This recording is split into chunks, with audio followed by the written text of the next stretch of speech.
Amandangu, Wurugawuri, thank you everyone. Maranya Mayin, thank you for joining in Jumbak Gurubari smoking ceremony. Yuandu Paul Girawa House, my name is Paul Girawa House. Nadu Maradu Marai Biringo, Gujigango, Nyambri, Cambri, and Nuru Nurumbango, Murun Waginya. I was born here at the centre of my ancestral country at the Old Canberra Hospital. God bless it. Yinjamata Bala, Fiamē Walamara, Maramal, Dainumbai, Yukambraki, Bay Mullion, respecting our creator and protector Fiamē and our key totems, the crow and the eagle. Yinjamata Bala, Boya Niyang, Nurambango, Bagarigan, respecting language, law, people and country. Gay Barra, Yinjamata Bala, Gay Barra, Maramal Dain, respecting the artists and the weavers here today. Yinjamata Bala Nama, Dr. Matilda Williams House, my respects to my mother, Dr. Matilda Williams House, OAM. Because of her, I can. Because of her, we can here on country. Noya Goya Malang, Marambang Malang, it's wonderful, it's beautiful to be here to share this Welcome to Country with you all and our connection, the country. Nadu, Baladu, Nyambri, Cambri, Wogaloo, Wallabaloa, Nunawa, Wiradri, Gibia, Nyanga, Nyambri, Cambri, Wogaloo, Wallabaloa, Wiradri man, I speak Wogaloo, Wiradri language. Wirai Nyang, Wirai Mayen, no language, no people. Wallawin Mayen, Wallawin Nurumbango, healthy people, healthy country. So Yilangalang Bull, Gibabungo, Wogabo, Migabo, Diranil Bang Mayen, ladies and gentlemen, young men, young women, distinguished guests, College Dean, Helen Sullivan, wonderful to see you. Wonderful to see all our family throughout the Pacifica here today. So with that, Nyari Njamali, Nyambri, Cambri, Wogaloo, Wallabaloa, Nunawa, Nagarigo, Wiradri, Mujigang, Yanang Bujayandu. Our respects to Nyambri, Cambri, Wogaloo, Wallabaloa, Nunawa, Nagarigo, Wiradri, elders past and present. Nyari Njamarabu, Mujigango, Nurumbanjigu, Ninya Yiridu, our respects to all people, all First Nation people, Indigenous people throughout the country and the world. Bunga Nara Nara, Nyambri, Cambri, Wogaloo, Wallabaloa, Mayin, Gaimbanya, Ninyoga, Nurumbangaldara, Nyambri, Cambri, Wogaloo, Wallabaloa, people, welcome you all to country. Nadu, Wurugabigi, Balabambu Gubu, Balagi Bangubu, Goingoliala, Dumbalina, Murway, Marambu. We listen to the old people, the ancestors, the elders, and they show us the good path, the right path, the straight path. Maramaro Muru, creating pathways. Muru Waro, on track. Dulagang Muru, straight path. Goingoliala, Bilingali now, Yama Mali now, Wala Mali now. Our old people, they nurture us, they guide us, they protect us. Mamba Warana Minyago, Wuragabinya Wuradarego, winning Galago Baligo, looking to see and listening to hear and learning to understand. Niani Yinjamali, Nurabangila Balanin Walawin, Galanga, Bangbo Yaningingo, Niani Mawang Yao Biligi Gila, Yamon Bilgiri Yani, Bagarigan Yaningingo. We look after country. So it is healthy, in order, right and tidy for all our children and future generations, and we teach and we learn what is right for all on country. Muran Moginya Yinjamara, Muramura Wirambira Nurumbango. Living a respectful way of life cares for country. Yinjamara Wirambira Marandogobo, Gieragobo, Yandogobo. Respect is taking responsibility for the now, the past, the present, and the future. Our welcome to countries, always made in the spirit of peace, harmony, and justice for all people of modern Australia.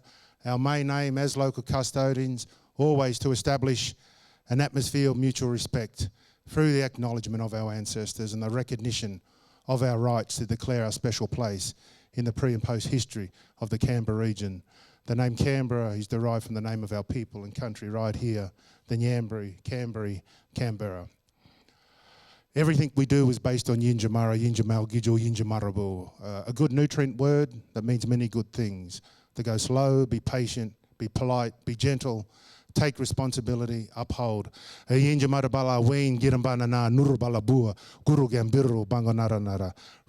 is in the warmth of the campfire and the possum skin cloak that shelters all. Respect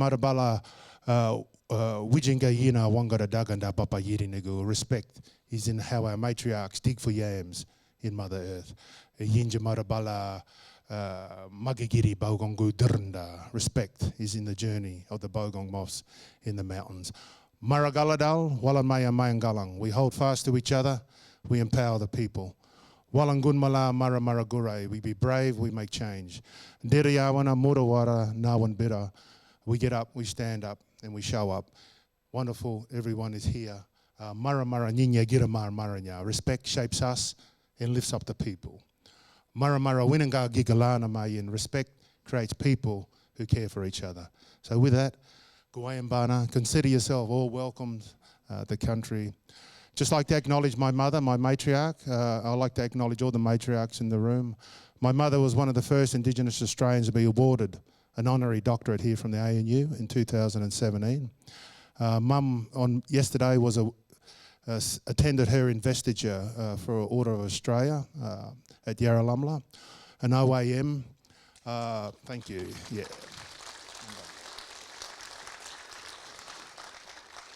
My mother was the 2006 Canberra Citizen of the Year, and she performed the first ever Welcome to Country at the 42nd opening of Federal Parliament, the day before the National Apology, but also the 43rd opening of Federal Parliament with Julie Gillard, and the 44th. Mum also opened the 47th opening of Federal Parliament and was named the National Senior NAIDOC Female Elder of the Year 3 years ago. And Mum welcomed the Dalai Lama to country, Madiba and Nelson Mandela, and Archbishop Desmond Tutu, and my mother.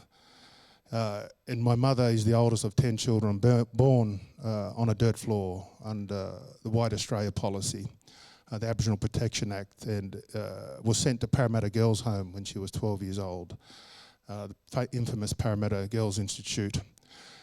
And my mother is so powerful and strong, regardless. She talks about how old people never gave our country up, never gave our land up, never ceded sovereignty. As we all know, our land was stolen without consent or treaty, and we've never been compensated for our losses in this country. But she and our people and all of us continue to give our gift of the love, respect, the safety, the belonging, the morals, the values, the sacrifice, the security, the caring, the sharing and the nurturing and sheltering, all those good nutrients that come with Yinjamara. So with that, when the dust settles on all of us, all we get to keep and take with us is our integrity and our dignity and the love and respect we have for our people, family and country. So Guayambana, everyone, welcome.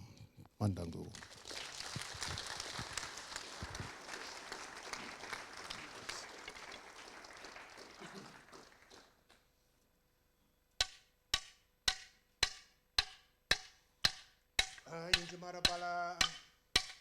Marabala, boya ni ang murambango, bagarigan,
I will say the prayer, and I asked to share some verses from Ecclesiastes chapter 4.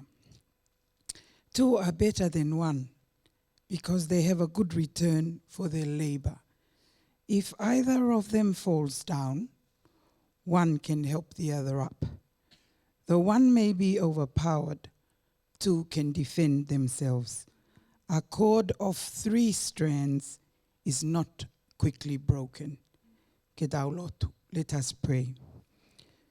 Gracious God, creator of the vast Pacific Ocean and the many islands and peoples it holds, we gather today in a spirit of partnership from many nations, disciplines, and communities, drawn together by a shared commitment to the future of the Pacific. We thank you for the richness of Pacific cultures, for wisdom carried through generations, and for the deep relationships that bind people to land, ocean, and one another. God of connection and community, as this conference speaks of weaving relationships, we ask that you guide us in that sacred work. Teach us to listen with humility, to speak with respect, and to collaborate with trust and care. May our conversations reflect the strength of many strands woven together, diverse perspectives, shared knowledge, and mutual purpose, forming something resilient, meaningful, and enduring. We pray for all who participate here, scholars and policymakers, practitioners and leaders, communities and partners across the Pacific. Grant wisdom in research, integrity in policy, and compassion in action. As we engage the pressing realities of our region, climate change, justice, mobility, security, and the dignity and well-being of all people, may our work be grounded in what is right, guided by what is just, and shaped by what gives life to our communities. Bless the relationships formed and strengthened here. May they endure beyond this gathering, rooted in trust, reciprocity, and shared vision. And may all that is said and done contribute to a Pacific future that is just, peaceful, and flourishing for all. We offer this prayer in faith and hope through Jesus Christ our Lord. Amen.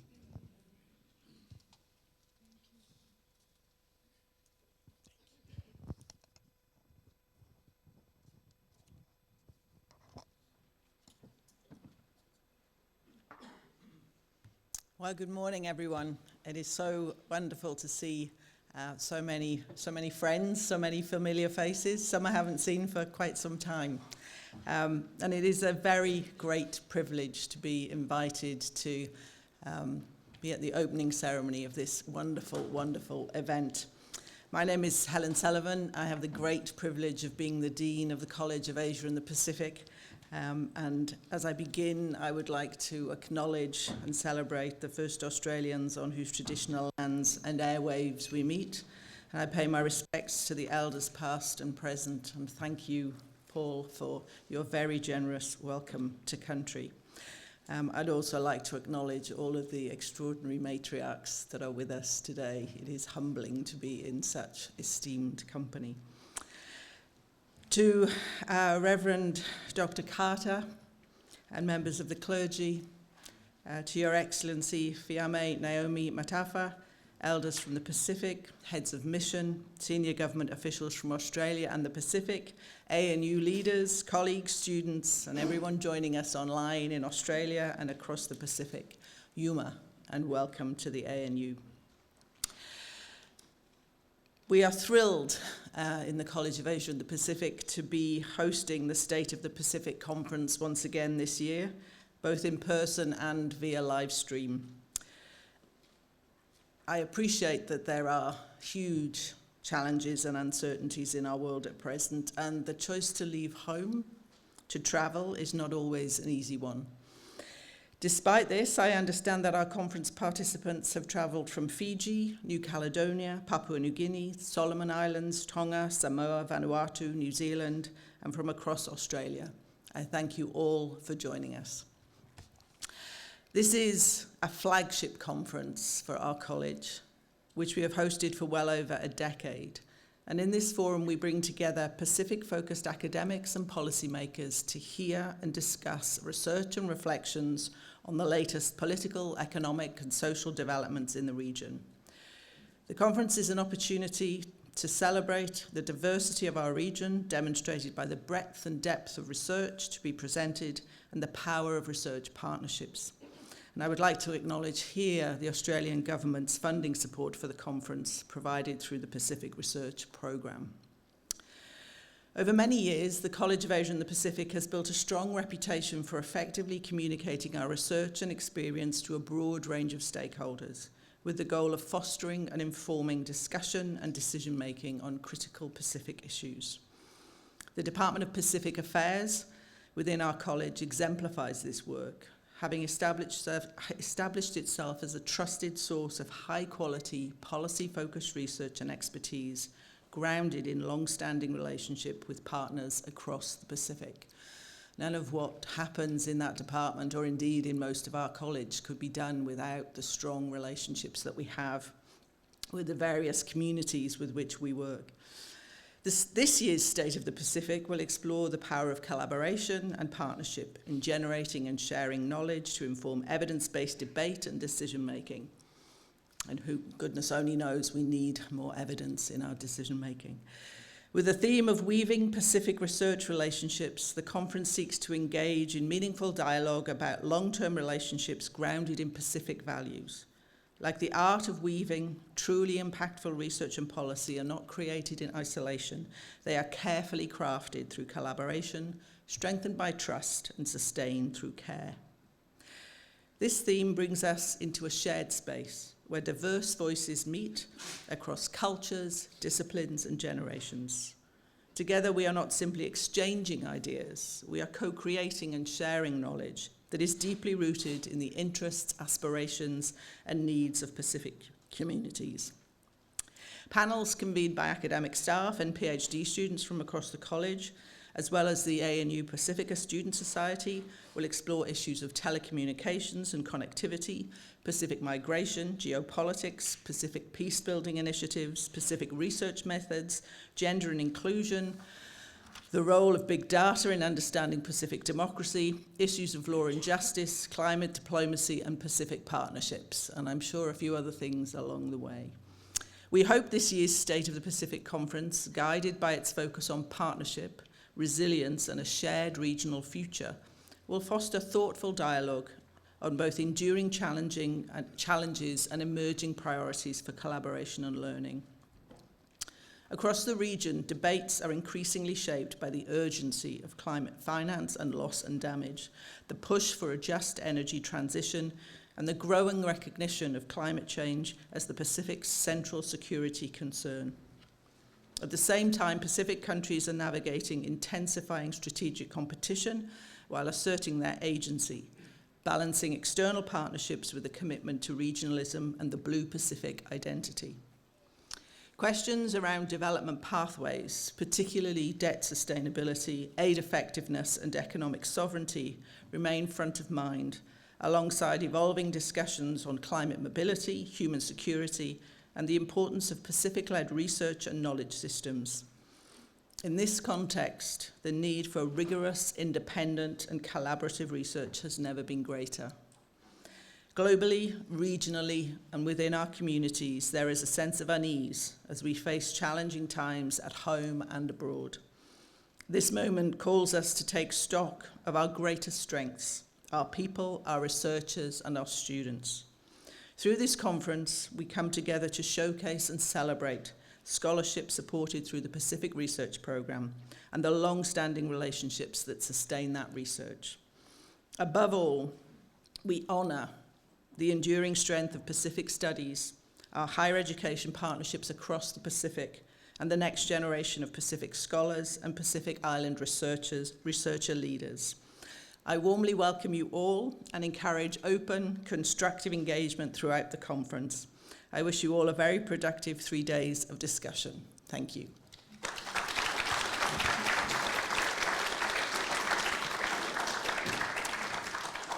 Now, the Honourable Pat Conroy MP, Minister for Pacific Island Affairs and the Minister for Defence Industry, is unable to join us in person today. However, I am grateful that he has taken a moment to record his opening remarks, and we're going to see those now.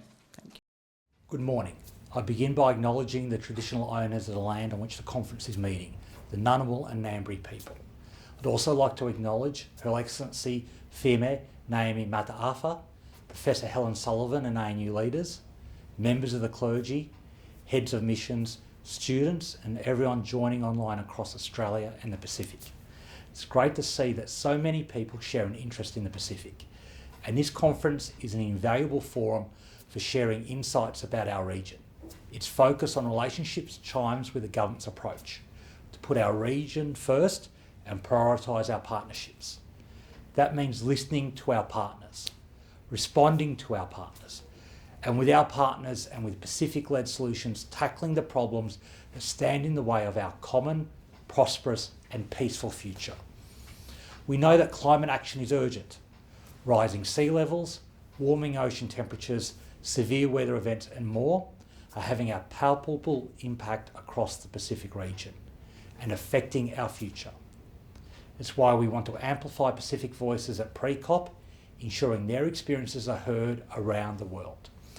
Our focus on relationships is also why we are continuing to build on the partnerships that make a difference. From the Whālepili Union Treaty that recognises Tuvalu's statehood and sovereignty wherever their people decide to live, to our support for Nauru's access to global financial systems, from the opportunities for shared prosperity through the Pacific Engagement Visa and Palm Worker schemes, to the Puk Treaty with Papua New Guinea and the imminent arrival of the Chiefs in the NRL competition.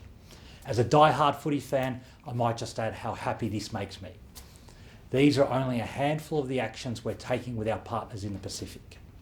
They exist alongside the strong personal relationships that knit our region together, that makes us partners and neighbours and friends, and make our future peace and prosperity a common goal. We see this clearly through Her Excellency Fiamē Naomi Mataʻafa, who has nurtured goals of peace and prosperity throughout her career. Through her leadership in Samoa and the Pacific Island Forum, Her Excellency has amplified Pacific voices in conversations around the globe, and the Pacific is stronger thanks to her inspirational leadership. I wish you the best for these next 2 days. Thank you.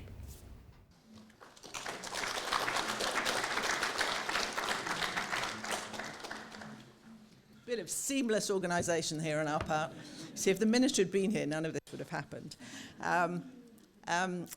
As the Minister has said, we have a very special introductory address this morning from Her Excellency Fiamē Naomi Mataʻafa. So it is my very pleasant duty to invite her to the stage to address you. Thank you.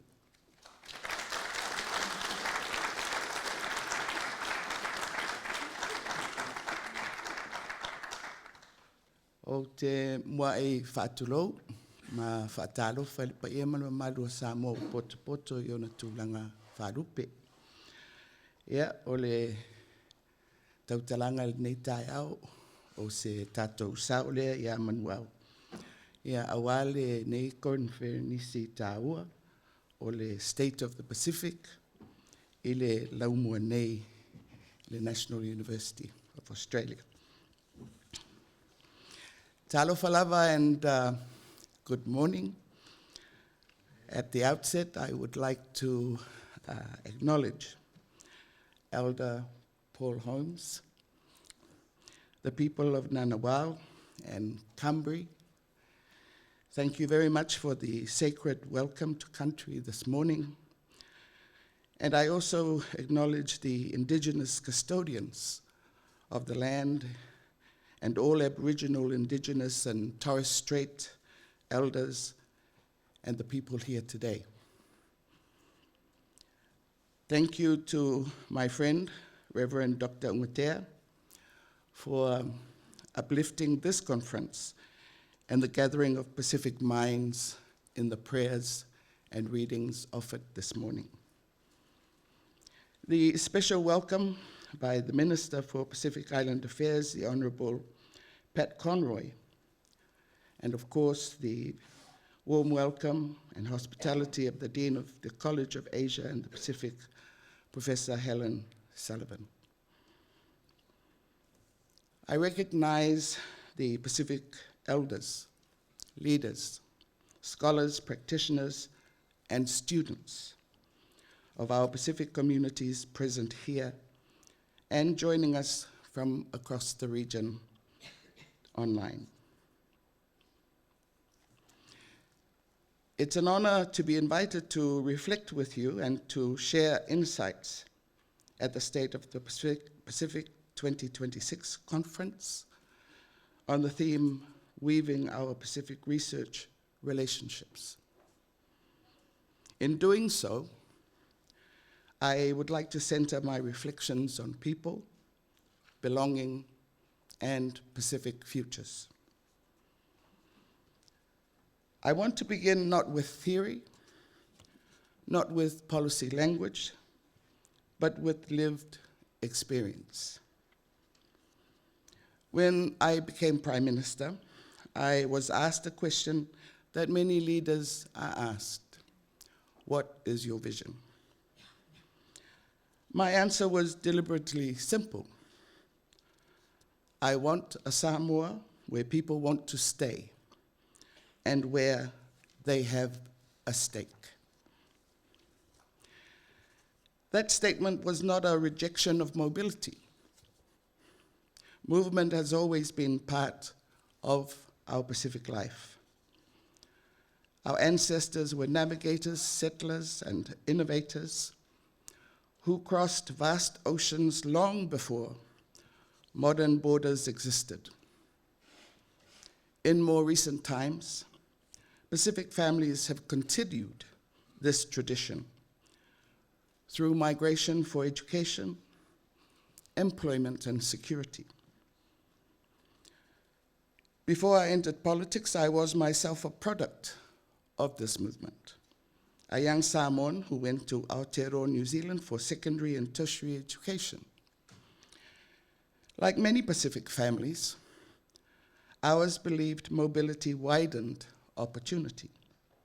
It was never framed as leaving home behind, but as strengthening it. What I meant then, and what I mean now, is that staying must remain a viable, dignified, and meaningful choice. The true measure of nationhood is not whether people can leave, but whether they can imagine a future at home without feeling left behind. The question why people stay, why they leave, and why they return goes to the heart of Pacific nation building today. In our early years of independence, there was clarity of purpose. Our foremothers and forefathers and elders took responsibility for shaping their destiny, asserting sovereignty not only as a legal status, but a moral commitment to our people. Institutions were built to reflect culture, spirituality, and collective responsibility, what we understand as whasinumanga, or belonging. Those years required sacrifice. Resources were limited and pressures real, yet there was a unity in vision. Education, health, public service, and infrastructure were prioritized because development was understood as an investment in people, not an abstract goal. We also understood our place in the region.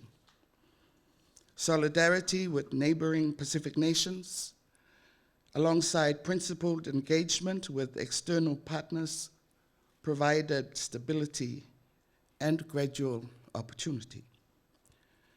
But the context we now face has changed profoundly. I entered Parliament in 1985, carrying the values shaped by my family and communities, and I have been very privileged to have served in the Samoan Cabinet since 1991.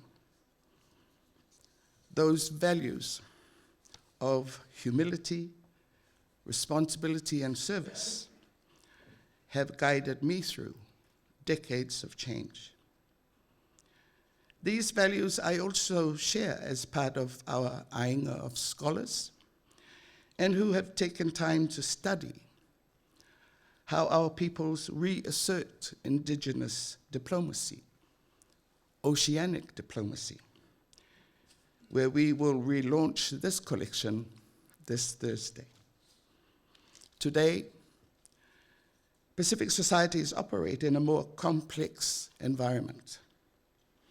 Globalization has compressed time and distance. Geopolitics has intensified competition, and digital connectivity has reshaped aspirations. Institutions are more scrutinized. Trust is fragile, and expectations are higher. Development has delivered progress, but also unintended consequences. Movement from villages to towns was once seen as progress. Now mobility increasingly extends overseas into regional and global labor markets. Migration is not new, but its scale and impact are. Too often, viability is measured narrowly through economics. But viability is deeply personal. When people leave, it is rarely from a lack of attachment. More often, it is because migration becomes necessary to support families and to protect what remains at home. This reality compels us to ask whether our development models have drained the very communities that sustained us.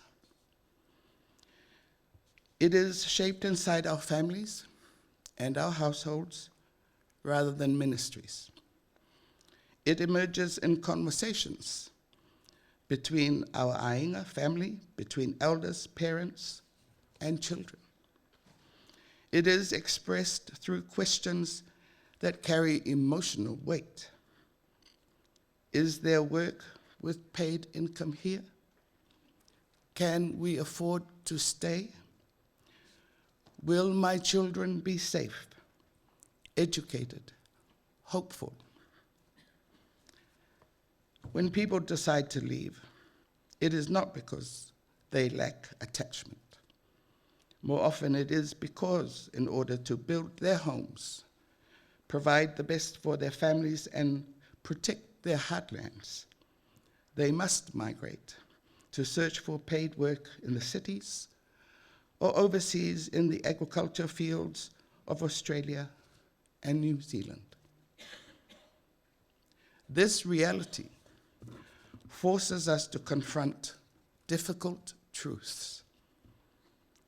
This is not only the questions in villages in the Pacific, but also in rural Australia.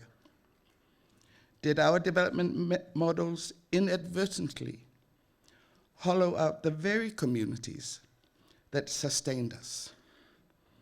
Did progress concentrate opportunity in ways that drained rural and outer island life?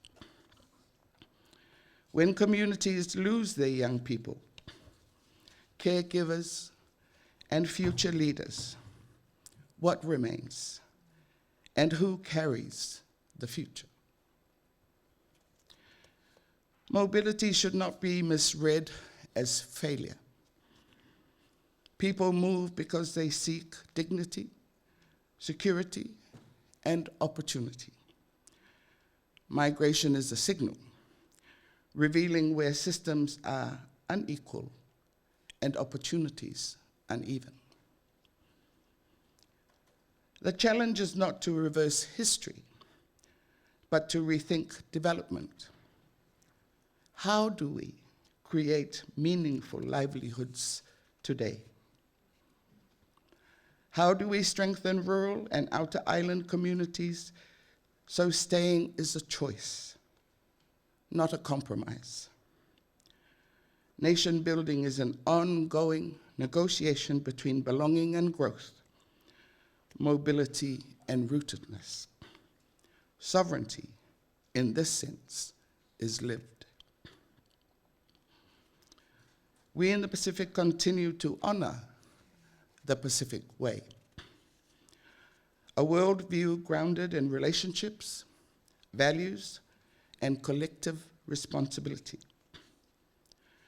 From this worldview emerged the Blue Pacific narrative, which recenters our region around shared stewardship of one of the world's largest ocean spaces.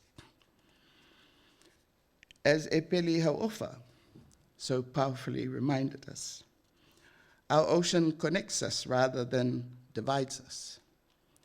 In reclaiming it as our home, our shared asset, the Blue Pacific affirms regional solidarity and Pacific agency on our own terms. But we must also be honest. Pacific states are small. Our populations, economies, and institutions are limited. Policy frameworks that assume scale place unrealistic pressure on small states. Smallness is not our weakness. Denying it is. Designing for smallness enables smarter governance and stronger regional cooperation. Acknowledging structural constraints does not absolve responsibility. It sharpens strategy. Honest design for smallness enables smarter governance, targeted investment, and collaborative regional approaches. With this honesty, viability remains. Without this honesty, viability remains elusive. Today, self-determination cannot be understood only as political independence. Power moves quickly. Climate change threatens physical security and identity, and global systems often undervalue care and community. Self-determination must be lived agency, the ability to choose how we belong, whom we partner with, and which principles we protect. The response lies in collective regional strength, not isolation. In this complex landscape, universities occupy a pivotal position. Universities are not neutral actors. Universities shape ideas, leadership, and policy imagination. Universities determine whose knowledge is valued, which research questions are prioritized, and how future leaders are educated. Research must align more closely with Pacific priorities: climate resilience, migration, governance, health, livelihood security, and ocean stewardship are not abstract academic themes. They are lived realities. Research agendas should be co-designed with Pacific communities, institutions, and scholars, and grounded in ethical partnerships rather than extraction. Curriculum matters deeply. Education systems must prepare students for global engagement while grounding them in Pacific histories, languages, values, and indigenous knowledge systems. Universities should enable graduates not only to succeed abroad, but to return, contribute, and lead at home. Institutional partnerships must be reimagined. Relationships between universities in Australia and in the Pacific must be long-term, reciprocal, and capacity building. Joint degrees, co-supervised research, staff mobility, and sustained investment in Pacific academic leadership matter far more than short-term projects. We need to see Pacific Island researchers excel in leadership and be in positions to serve both societies in the Pacific and in Australia. Universities that take this responsibility seriously become agents of self-determination rather than instruments of legacy power. Knowledge is powerful only if it travels. Too often, research is produced, celebrated, and archived without influencing decision-making. We must ask difficult questions. Who reads our work? Who uses it? Where is accountability for impact? In many Pacific states, national statistical offices have shaped policy more consistently than universities, not because their insights are deeper, but because their evidence flows directly into the machinery of government. Universities must become part of that same flow, ensuring that research, analysis, and long-term thinking inform decision-making where it matters most. They must position themselves as bridges, linking evidence to leadership, long-term thinking to short-term political cycles, and transnational expertise to local priorities. Education is not simply skills training. It is nation building. It shapes who stays, who leaves, who returns, and who leads. Pacific Studies at ANU serves not only Australia, but the Pacific itself, functioning as a knowledge bridge that connects Pacific priorities with Australian government and society, and vice versa. We look to more deeper and sustained engagement by ANU with our Pacific universities, scholars, and students. Pacific Studies at ANU holds particular responsibility in this moment. It can serve as a connector, broker, and bridge, linking lived experience with scholarship, indigenous knowledge with policy, and regional narratives with global debates. Decolonization is not a historical exercise. It is a living process. It requires shifting power in knowledge production. Indigenous epistemologies must be recognized as theory and method, not as cultural supplements. Pacific peoples must define research priorities, control narratives, and benefit directly from academic work. It must have a home here in ANU and Pacific Studies. Universities must also examine themselves. Who leads, whose voices are amplified, and whose knowledge is treated as authoritative. Indigenous governance is not only something to study, it is something to practice. Let me conclude where this reflection began, with people, belonging, and choice. The future of the Pacific will not be secured by borders, balance sheets, or policy frameworks alone, but by whether our people can imagine a meaningful life at home, connected to place, culture, and community. Mobility will continue, as it always has in our oceanic history.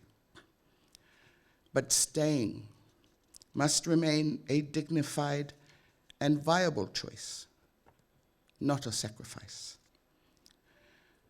Nation building today is about designing systems, economic, educational, and institutional, that value people where they are, strengthen local opportunity, and honor the Pacific way of facing challenges together.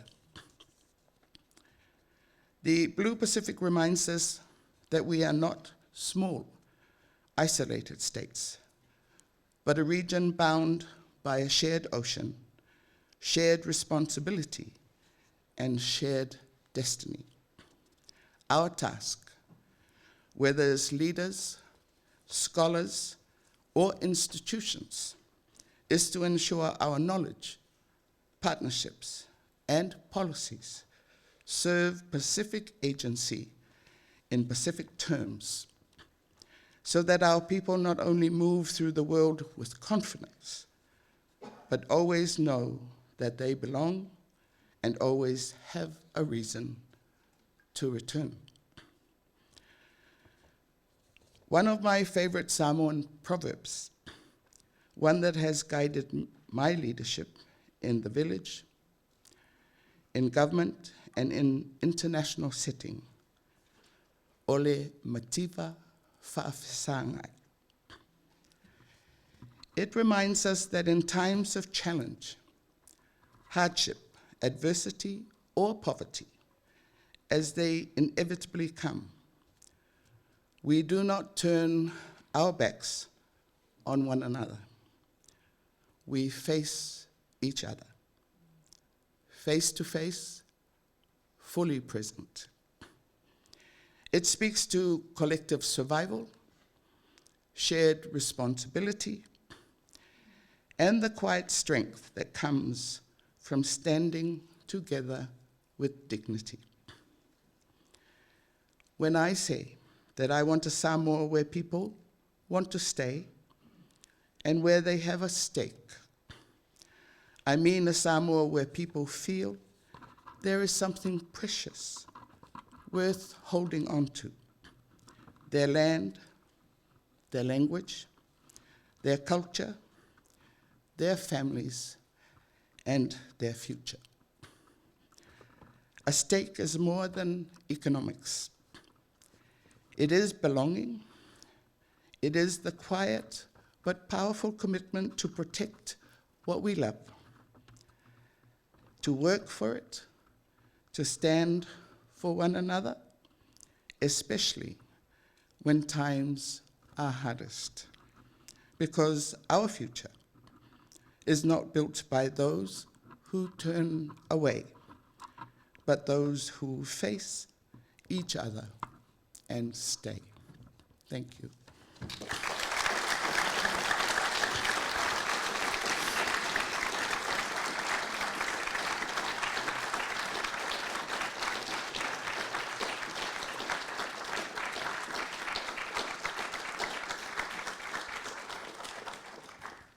Your Excellency, thank you so much for that incredibly powerful keynote and for setting the tone for the State of the Pacific Conference.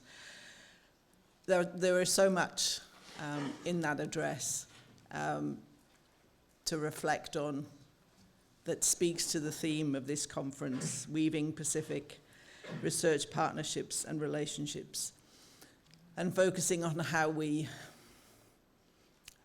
reimagine, re-understand what development is and means, and crossing what I took from part of your speech, Your Excellency, was coming to terms with the dualities that we have imposed ourselves and rethinking them so that they are not dualities. They are two halves of the same coin upon which we must work. There were many, many things that resonated with me. I thank you for the reminder about the role of Pacific Studies at this institution. This is part of the founding of this institution, something that we treasure and that we must always, always nurture. And if I may, your comments about education not being about just learning skills, but about building nations, I think is a message that I would really like to send to our Education Minister. But on that note, please join me again in thanking Her Excellency for this fantastic speech.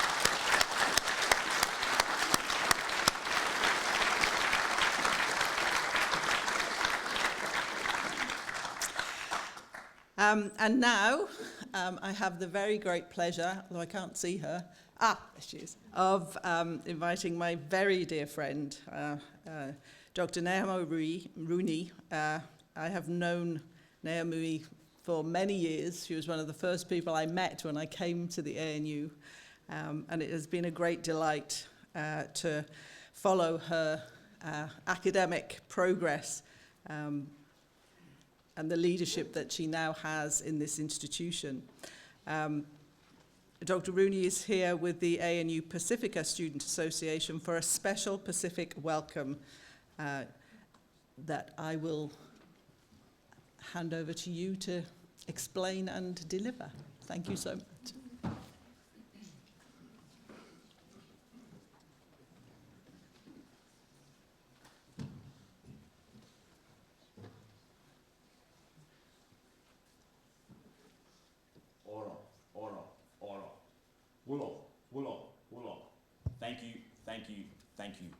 Thank you to Elder Paul for your beautiful welcome to the country. We acknowledge yourself, your elders past, present and emerging. Thank you to the Department of Pacific Affairs and the College of Asia Pacific. My name is Kobi Yari Yari, and in cultures all across Papua New Guinea we present middle nut or wai before we speak to others. So I presented this before the next talk. Thank you.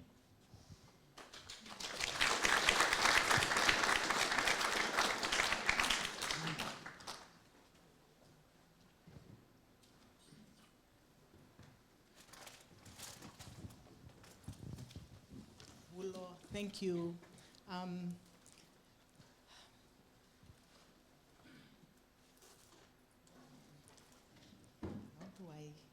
You've said it all. Your Excellency Fiamē Naomi Mataʻafa, Professor Helen Sullivan, Elder Paul House, Reverend Dr. Carter, and Honourable Pat Conroy. You each, and you've said all the words you've already spoken, and you each and all of us here today represent the many diverse strands of weaving in this room together, as you said. Individually, we each bring ourselves into this space, and collectively we form a woven and a very powerful and yet very delicate fabric of the spaces we are in. And so, to begin, for our dignitaries, we would like to give you a gift from, just to say thank you for the words you've spoken today. So we have Kobi Yari Yari, we'll give to Your Excellency Fiamē Mataʻafa.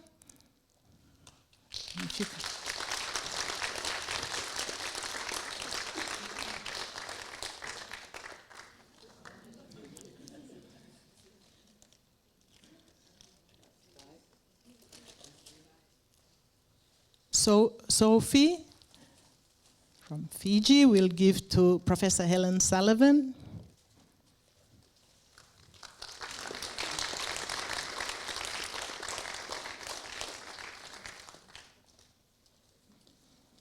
Gemma, you'll give to Reverend Dr. Carter.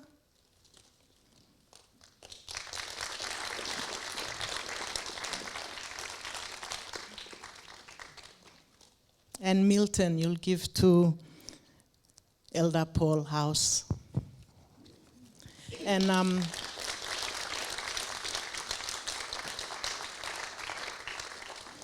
this one is for Honourable Pat Conroy. So whoever is his representative here, you can make sure it gets to him with love from us. So you know, these baskets are a symbol of everything you've talked about today, all of you collectively. And you will get asked, you might, but I think you will get asked if you wear these baskets outside here. And where did you get these baskets from?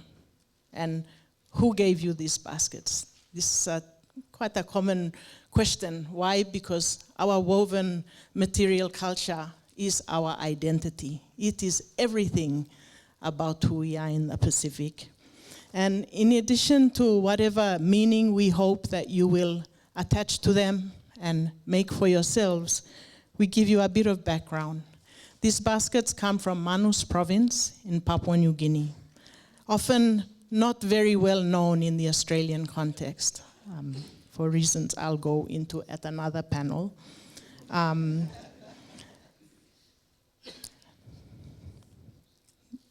Just wanted to stress that they are made from the sacred and indigenous knowledge, like all material culture across the Pacific, of our Manus people and Manus women in particularly.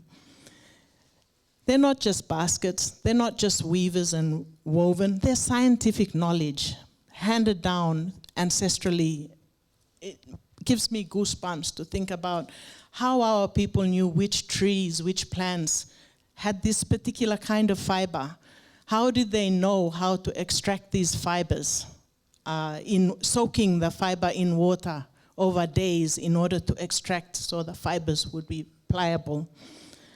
How did they know the kind of structural basis of weaving these fibers, strands together to make them firm and aesthetic so we can use them for all kinds of political, social uses that we have? Know that these baskets were gifted with love from friends and family in Manus to our family, our community in Canberra, several of us. And they've been used in Canberra by young people to dance at Papua New Guinea Independence Day, Australia's Harmony Day, ANU. Most recently, we did the Pacific Papua New Guinea 50th independence anniversary. So they've been well used and well loved, and it is our greatest honor to give them forward to you and to continue weaving our relationships across here and across the Pacific. Emtasol for the ceremony to give to you. You are released and you can relax. For the audience, we have work to do, because we don't have a basket to give all of us, but today we will begin making our own basket. And for this, I need a bit of help and volunteer from the audience just to hand some fibers around before I begin the next little activity. We have like 7 minutes. We call this speed weaving. We live in a fast world. Okay, so before we begin, weaving's a nice English word. It covers, if you weave or you knit or you crochet or you do this, or your grandmother or grandfather, someone does this, you know there's specific words, but weaving is a nice, all-encompassing word. So before we begin, I want you to think of your personal space, your personal relationships, your language. Doesn't have to, it can be whatever language you are most familiar with. What is the word that you would use in your language for this thing called weaving? Whatever it is we are weaving. Can you think of the word in your language? Okay, I'm going to go 1, 2, 3, and we are all going to shout this word, your word, that whatever language, meaning weaving. Ready? Shout it loud and clear. 1, 2, 3. Til til. An orchestra. Okay, so I'm from Manus. I'm going to be using the Manus basket, which we have gifted as an example of what we mean. In Nali language of Manus, we say til til. Til til means to weave, or tukatilian rope, making basket. We'll weave a basket. So to begin with, you get 2 of the strands you have, and you kind of put them on top of each other like so. Right? You can pin, you should be able to hold with your one, whichever not your using hand, your left hand if you are right-handed, one on top, like parallel, like this, like that. It's really, you hold it in the middle somewhere. You got that? And this is where you don't sit and look at me, you look at each other and help each other out. I talk to my students like this, so if you've got it, we don't have time for me to walk around, so try your best, just work with each other, right? The next step, the other fiber in the other hand, you put it between them in a cross, like, so it should be like that, sort of. One underneath, one on top, and one is between them. Are we good? Yeah. Good. Okay, and I know some of you already know these skills, so you can help others. Okay, now I kind of switched, so I'm holding it in my left hand because I'm right-handed again. You're going to do like folding clothes, like, you know, you all fold your clothes. The bottom one, you leave the single one alone, that stays nice and firm. You will be working the 2 parallel ones, right? So the bottom parallel one, you put across, fold it, and you might pinch it with the other finger there to keep it firm, and it's the same one, you fold it across, and you pull it so that it's nice and tight.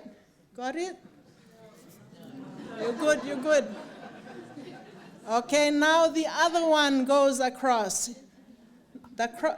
You fold the other parallel fiber, leaving that adjacent or cross one alone. Okay, and you continue doing this. You continue cross and cross, across again, and you continue doing it. How are you all going?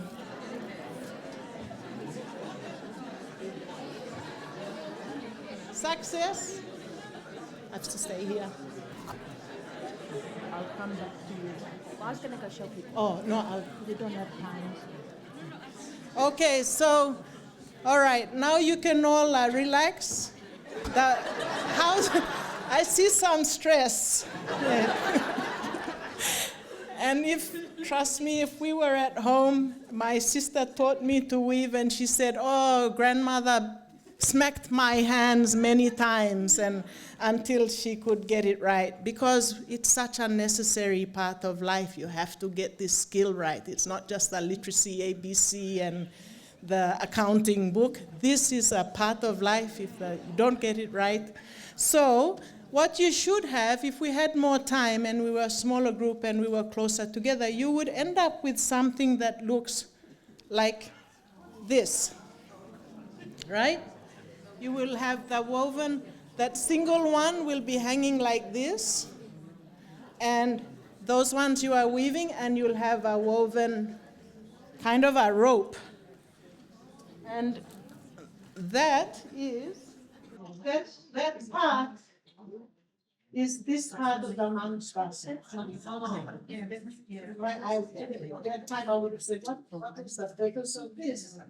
That's this part. It's the beginning of the basket. So,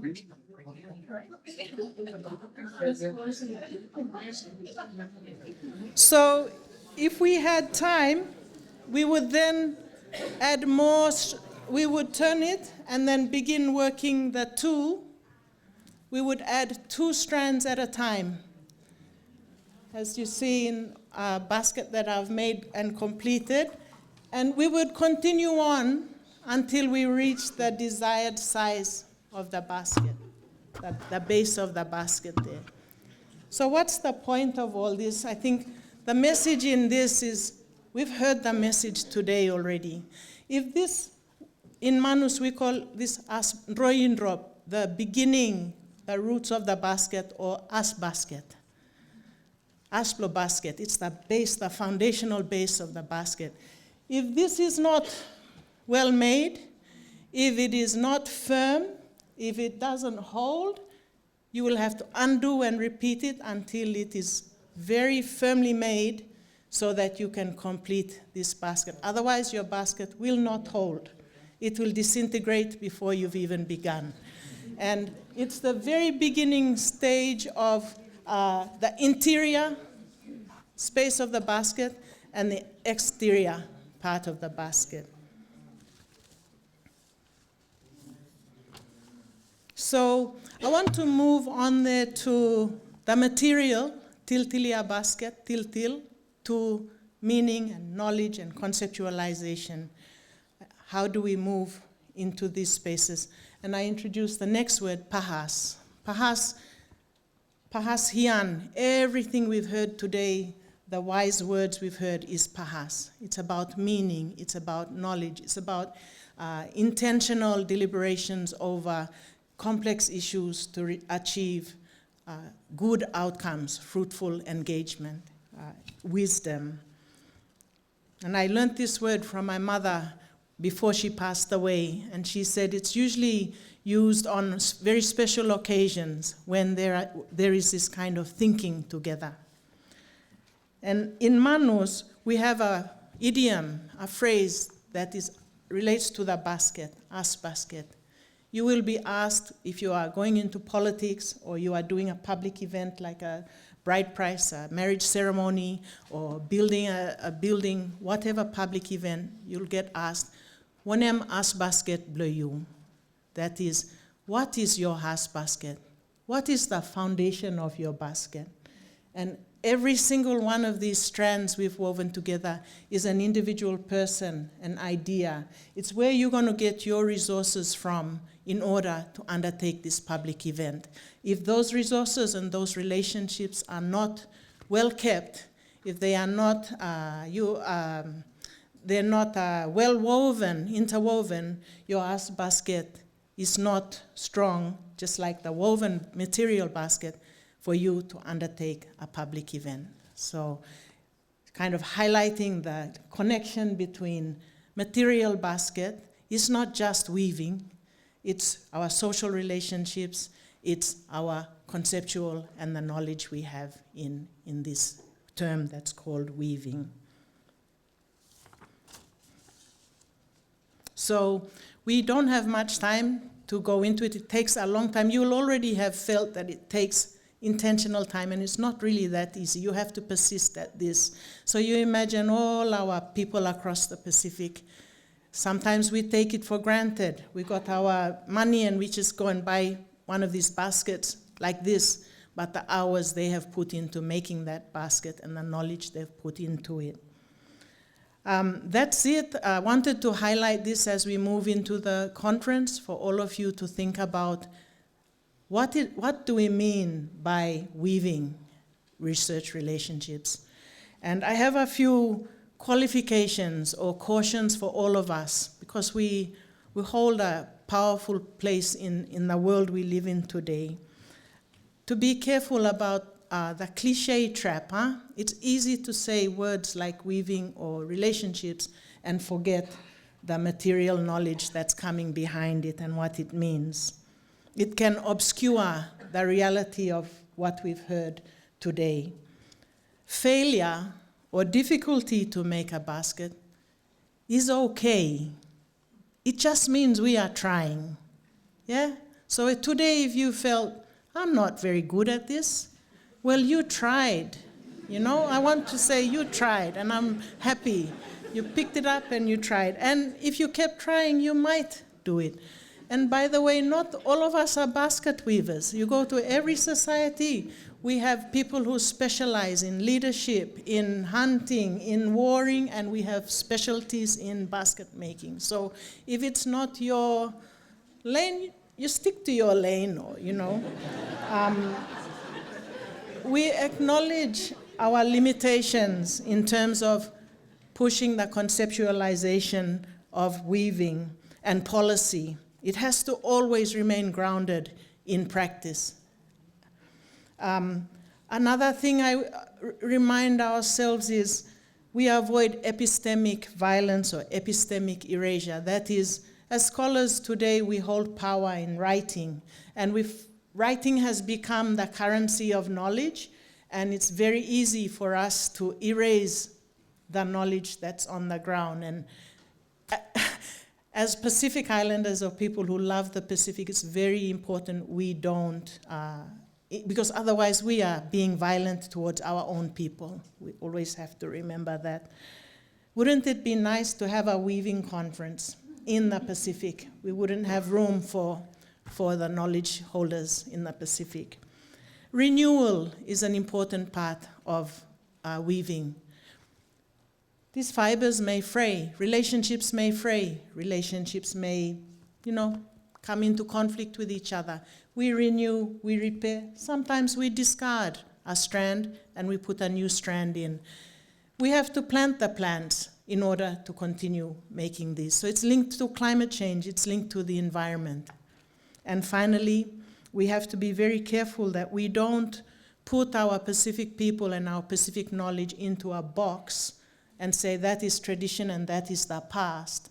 We are in constant transformation. For millennia now, we are always in transformation. So adaptation and transformation is something. So for example, today you're using raffia bought at the shop.